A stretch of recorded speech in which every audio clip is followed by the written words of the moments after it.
Mesdames, Messieurs, peuple congolais, j'aurais pu vous souhaiter un bon dimanche. Mais hélas, et pourquoi?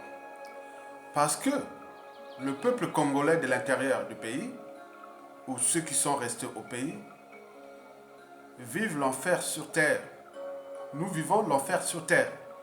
Si on dit que l'enfer sur terre existe, le peuple congolais de Brazzaville vit actuellement l'enfer sur terre. En effet, voici les mots-clés de ce dimanche. Si vous rentrez à Brazzaville, à Pointe-Noire, à Dolisie, au nord, au sud du Congo, de l'est à l'ouest, voici les mots-clés que vous allez vous retrouver là-bas face à cet enfer sur terre, sous la dictature liberticide, antidémocratique, antisociale, criminogène, immorale, dissolue, confiscatoire du pouvoir suprême comme sa propriété privée. Et donc voici ces mots-clés-là de ce dimanche que vous allez entendre dans la bouche, vous sortez de la bouche de la plupart des Congolais. Je parle des citoyens, pas des indigènes, non. Je parle des citoyens qui savent bien qu'il y a danger, il y a l'injustice, il y a l'oppression, il y a les crimes, il y a la barbarie et autres. Voici les mots-clés que vous allez entendre ce week-end. Torture, terreur, violation de constitution, pillage, crime de sang, crime économique, c'est grave. Ce qui se passe au Congo, Brazzaville, sous les jougs de la dictature France-Afrique de Denis Sassou Nguesso, qui a déjà plus de 50 ans de crimes de sang dans ce pays. Alors qu'il a, quel âge? Il a, cette année, atteint ses 84 ans. Mais plus de 50 ans consacrés aux crimes de sang et de génocide. Les neurotropicales. Ce fut vraiment le bon produit, la marque déposée de la France-Afrique, antisociale et criminogène. Donc ils ont trouvé là un bon pion, une pièce maîtresse, un noir qui tue les noirs, détruit, voilà, avec acharnement. Il est là comme ami, ici, en France, en Occident, ou dans la zone France-Afrique. Et qu'est-ce que ça peut faire? Puisque nous, peuple congolais, individuellement et collectivement, tant au niveau civil, politique et militaire, on n'a pas pris notre responsabilité. Les peuples se libèrent. Mesdames, Messieurs, peuple congolais, vous le savez très bien que l'esclave volontaire est un aveugle qui fait des 100 mètres comme les Sassou Nguesso. Son Dieu. Il y a de quoi devenir fou quand on voit que certains individus congolais pensent que le fait d'attaquer Sassou Nguesso, de les critiquer et autres, c'est injuste. Vous imaginez? Bien entendu, en ces 24 ans, 25 ans de Sassou Nguesso 2 et 3, il a fabriqué un pays d'ignorants, de tribalistes, de voleurs et d'assassins. On voit bien ce que ça donne. Voilà, il vient dire, pourquoi vous critiquez Sassou Nguesso? Est-ce que vous le connaissez? Oui, mais je ne connais pas. Va voir, doit demander au pays civil, politique et militaire de mon âge. Il va voir qui est Yatonga. C'est la jeunesse qui faisait trembler Sassou Nguesso dans les années 80. Bien entendu, on était issus des 3 présidents qui avaient tout donné pour notre pays. Youlou, Massamba Deba et Marème Gwabi. Nous, on en a bénéficié de ça. On était une jeunesse instruite, intelligente. On avait plein d'avenir. Mais là, Sassou est passé par là. Il a tout fracassé. Le colonialisme était pour exploiter nos pays, le colonialisme français. Maintenant, là, Sassou Nguesso est venu pour détruire, fracasser, acharnement. Je n'ai jamais vu. C'est un pion de néo-esclavagisme, néo-colonialisme, de néo-impérialisme et tout ça pour que les Noirs soient bas, l'Africain soit bas. Ces sangs-là, ce sont des piliers comme ça, des gens comme ça, comme Sassou Nguesso. Les neurotropicales, ces personnes-là qui sont, qu'on ne rencontre qu'une seule fois, tous les 2000 ans, dans une nation ou société donnée.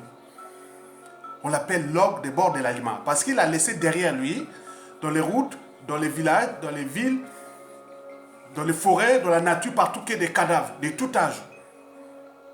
Son capital décès avoisine déjà les millions de morts. On n'a jamais vu ça. Nous vivons la dictature la plus féroce du continent noir en ce début du 21e siècle. Tout le monde est en danger parce qu'il a les nervis. Donc c'est tueur, c'est tonton Macoud. N'oublions pas qu'il a des moyens sclérates, ces moyens de pression qu'il met pour aller torturer, tuer et autres acharnements. Parce que sans la terreur, la peur, la mort, ça ne sonnait rien. Donc on leur a donné, là, en contrepartie, comme il est DAB, distributeur automatique de billets de banque à ses partenaires occidentaux, et donc il les distribue l'argent, et on laisse tranquille, soi-disant, pour les intérêts vitaux, les intérêts géostratégiques, et voilà ce que ça a donné. Donc nous sommes à l'apogée de Sassou Nguesso, au sommet. Là. Parce que tu peux monter, mais tu arrives au sommet de l'Everest ou du Mont Kilimanjaro ou autre, mais tu vas toujours descendre. Mais comme tu as fait trop de mal aux gens, mais quand tu vas descendre, tu vas rencontrer que tes victimes. Si tu montes une maison, mettez-vous dans une maison ou dans un building, tu montes escalier par escalier en faisant du mal aux gens. Tu arrives au sommet là-bas. Par exemple, au sommet de la Tour Eiffel. Maintenant, quand tu descends, mais tu vas rencontrer que tes victimes. C'est ce que les Sassou Nguesso, les clans vont nous rencontrer. Parce que celui qui blesse, oublie vite, mais celui qui porte les cicatrices n'oubliera jamais. Individuellement et collectivement, nous portons des cicatrices de ce dictateur-là. Ils vont descendre, ils vont nous rencontrer. Donc, il y a l'espoir, il y a l'espérance. La paix va changer de con. Attends, Keba. Il a fabriqué des tordus, hein? Ah ben oui, on sourit parce qu'il faut mettre un peu d'humour. Parce que ce qui se passe là-bas, c'est une tragédie. C'est un drame, jamais vu. Il y a dictateurs et dictateurs. Les dictateurs, souvent, ils s'attaquent aux opposants et tous ceux qui font obstacle à sa tyrannie. Mais en contrepartie, il a porté la condition de vie à son peuple. Mais là, Sassou, c'est pas ça. Il tue, il vous prive des conditions de vie. C'est du jamais vu. Kagame, au Rwanda, c'était un dictateur. Hein. Regardez comment il a porté les conditions de vie. Regardez Obiangema. C'est un dictateur. Hein. Regardez comment il a porté les conditions de vie. On peut en multiplier. Mais nous, tout, zéro. Ok? Donc nous sommes individuellement et collectivement en danger. Du nord au sud, de l'est à l'ouest. Donc c'est sert aux émotions ou aux appartenances. Au Tibali, c'est autre. Penser à la raison. Réfléchir. Se structurer, s'organiser pour qu'il le fasse partir. Partout, par tous les moyens disponibles. Mesdames, messieurs. Peuple congolais. Un tyran s'en fout de la constitution. Sassou Nguesso a fabriqué déjà 3 constitutions à lui-même. Maintenant là, il est en train de changer comme il veut. C'est sa propre constitution. La constitution, c'est lui-même.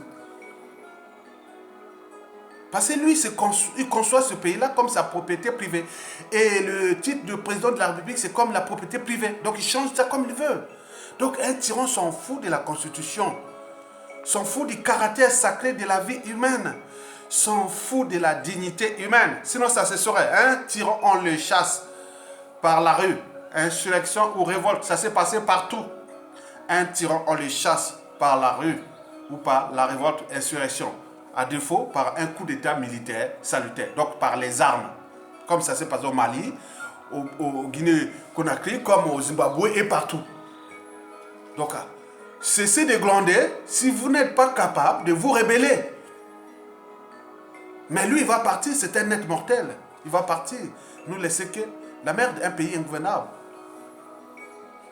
Mais il en a fabriqué des salauds dans ce pays qui attendent le moment venu pour récupérer les moyens d'État et la peur. Et ça recommence, puisque les mêmes causes créent les mêmes effets. L'histoire a tendance à se répéter. Qui est dans la règle d'or, ne faites jamais à autrui, c'est que vous ne souhaitez pas qu'on le fasse vous-même. Ils sont montés tellement haut de la Tour Eiffel là-bas, quand ils vont descendre de la Tour Eiffel, ils vont rencontrer que des victimes. Ils sont dans ces victimes-là, ils seront à la tête du ministère de la Justice, ministre de la Justice, l'administration judiciaire. Ils seront à la tête de la police, de la gendarmerie, des armées. Ces victimes-là seront à la tête de l'économie, des finances, du trésor public. Ils seront à la tête du ministère des Affaires étrangères. Et donc les ambassadeurs, les consuls, les pressions et autres, ils vont se retrouver. Ce soit avait-il le monopole de priver des gens de passeports ou autre? L'ambassadeur qui va te nommer là, ici par exemple à Paris, et les consuls seront les résistants. Tu vas venir là, je vais chercher visa ou passeport. Toi, c'est qui avec une liste noire où tout chez nous sera informatisé avec les blacklists et les codes noirs, voilà tout ça là. Tu vas venir, ça sort rouge. Ah non, non, c'est l'ancien, le renseignement intérieur et extérieur, il a fait son boulot contre ces gens qui étaient des mauvais, qui nous ont fait du mal ici, dans la diaspora. Ils ont fait le mal au pays. Vous allez être comme ça, que le monde est comme ça. On vous lance là. Le futur, c'est tout seulement le passé et le présent qu'on ignore. Nous récoltons la naïveté, la passivité de nos anciens. Nous étions tout jeunes à l'école primaire dans les années 1970-1975 comme ça. On ne savait même pas qu'au moment que Sassou Nguesso changeait de nom, il était Sassou Denis Mathurin, il devient Sassou Denis Nguesso. Attends, pour moi ça, attends, les gens là par naïveté se sont cristallisés que sur les biens matériels, volés au peuple congolais, du sang des Congolais, ils se sont cristallisés que sur le train de vie, le statut social, parce qu'on t'a nommé ceci, mais ils ne savent pas que c'est un piège. Ça soit en train de passer dans les mailles du filet, en train de les neutraliser un à un. Ils rentrent là par une naïveté, appartenance, émotion, autre. On voit bien ce que ça donnait. Nous sommes en train de récolter les fruits de la honte de nos anciens. Mais moi, je ne voudrais pas laisser les enfants, les petits-enfants qui arrivent là, qui sont là, un héritage de Sassou. Non, nous allons laisser un autre héritage à nous. Donc on n'est pas naïf.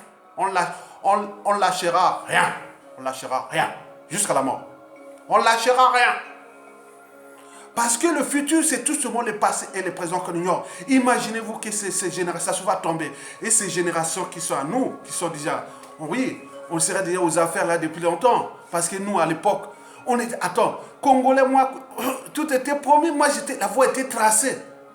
La voie était tracée au Congo. D'ailleurs, quand j'arrive là-bas, je vais enseigner au lycée, je pourrais aller, je faisais la politique à la faculté des sciences, je dirigeais les étudiants à la faculté des sciences, et je vais tout promis dans un pays qui sera mieux. Mais heureusement qu'on s'est barré à l'étranger, sinon on serait déjà mort, parce qu'avec l'esprit contestataire, on serait déjà zigoué. Donc, c'est les erreurs de nos anciens.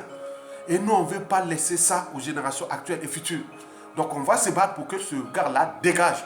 Et nous récupérons tout le monde pour les éduquer, les responsabiliser et les mettre sur le droit chemin. En effet, pour terminer, je vais vous laisser avec 2 réflexions. La première est la suivante. C'est mieux de boiter sur le bon chemin que de courir sur la mauvaise route. La deuxième et la dernière est celle de Margaret Mead, l'anthropologue. Ne doutez jamais qu'un petit groupe d'individus conscients et engagés puisse changer le monde historiquement.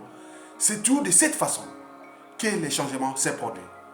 En référant déjà ce qui s'est passé au Mali, Guetta, au Guinée, Conakry, Assimi, Mamadou Doumbouya, et on peut en multiplier. Donc, le futur, c'est tout seulement le passé et le présent qu'on ignore. Donc, les injustices, l'oppression, la barbarie et crime d'hier et d'aujourd'hui seront à l'air tout autre. Est-ce que nous allons laisser ça? Non, non, non. Nous allons contrer ça. Donc, nous, du nord au sud, de l'est à l'ouest, nous devons aller vers la convergence des luttes. Donc, Tokolonga, parce qu'un dictateur ne peut rester longtemps au pouvoir que si nous sommes assis. Mais si nous sommes debout, il ne pourra plus résister. Donc, il s'agit là d'une invitation à la mobilisation du peuple congolais, civil, politique et militaire, contre la honte, contre le déshonneur, contre l'indignité nationale. Vous avez tout compris. Tokolonga, vive le peuple congolais, vive la victoire, on ne lâche rien. Il va tomber, il doit tomber. Et la paix va bientôt changer de camp. Vous avez tout compris. Merci beaucoup. Bon dimanche à la diaspora. Et pour le peuple congolais, désolé, mais battez-vous, souffrez, mais c'est une parenthèse qui va se fermer. Vous avez tout compris. Merci beaucoup. À bientôt.